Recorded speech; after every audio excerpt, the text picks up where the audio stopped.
Hi, this is சிலம்பு. நம்ம லைஃப்பில் எப்போவுமே யாரையுமே மனசு கஷ்டப்படுத்துற மாதிரி பேசக்கூடாது.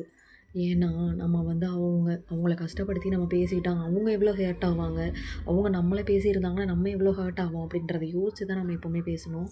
ஸோ, எப்போவுமே வந்து யார் மனசையும் கஷ்டப்படுத்துகிற மாதிரி பேசாதீங்க. அப்படியே பேசியிருந்தாலும் சாரி கேட்டுடுங்க.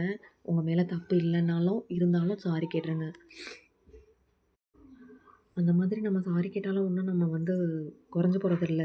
ஆனாலும் நம்ம சுயமரியாதைய வந்து நம்ம எப்பவுமே விட்டு குடுக்கக்கூடாது. நம்ம செல்ஃப் ரெஸ்பெக்ட் நம்மளுக்கு குடுக்குறவங்களுக்கு நம்மளும் செல்ஃப் ரெஸ்பெக்ட்டா நம்ம வந்து எப்பவுமே விட்டு குடுக்காம நம்மளோட ஃபீலிங்ஸ்க்கு நம்ம வந்து மதிப்பு குடுக்கணும். அதனால எப்பவுமே லைஃப்ல எப்பவுமே ஹேப்பியா இருங்க.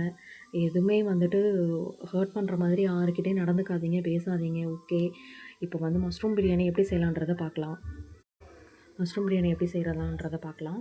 இப்போ நம்மளுக்கு தேவையானது என்னென்னா, 2 வெங்காயம், 2 தக்காளி, க்ரீன் சில்லி இது எல்லாமே கட் பண்ணி வச்சுட்டு, ஒரு குக்கரில் 2 ஸ்பூன் ஆயிலு, 1 ஸ்பூன் நெய் விட்டுட்டு, லவங்கம், சோம்பு, பட்டை எல்லாமே போட்டு தாளிச்சுட்டு, ஏலக்காய் நான் தட்டி 2 ஏலக்காய் போடுவேன். அது போட்டுட்டதுக்கப்புறமா கட் பண்ணி வச்சுருக்க வெங்காயமும், பச்சை மிளகாயும் போட்டு நல்லா வதக்கிடணும்.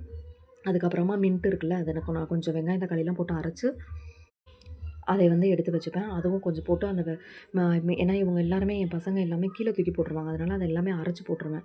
தக்காளி இதெல்லாம் போட்டு வதக்கிட்டதுக்கப்புறமா, நம்ம கட் பண்ணி வச்சுருக்கோம்ல மஷ்ரூம், அது எல்லாமே வாஷ் பண்ணி எடுத்து வச்சுருக்கிறது எல்லாத்தையும் அதில போட்டு வதக்கிட்டு, தேவையான அளவு தண்ணி ஊத்திட்டு, நம்ம பிரியாணி மசாலா போட்டுட்டு, மஞ்சள் தூள் போட்டுட்டா ரெடி ஆயிடும். அவ்வளோதான். வாங்க சாப்பிடலாம்.